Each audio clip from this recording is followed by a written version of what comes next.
Hey guys, today I will show you how to mirror data between boards in Monday.com. First, you need a Connect Boards column. Click the plus icon next to your last column, choose Connect Boards, then select the boards you want to link. You can even enable a two-way connection so linked items sync both ways. Once you've linked boards, add a mirror column. Open the column center by clicking the plus button after your last column, search for mirror, and add it.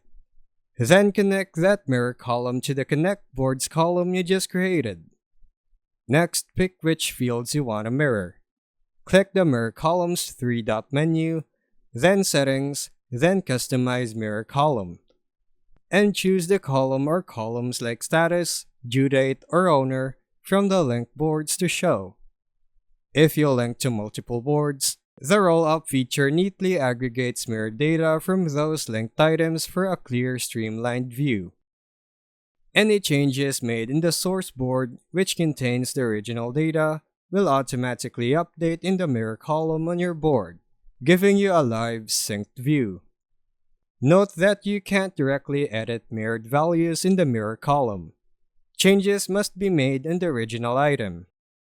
Also, some complex column types might not support full bidirectional mirroring. And that's how you mirror data between boards in Monday.com. Thanks for watching.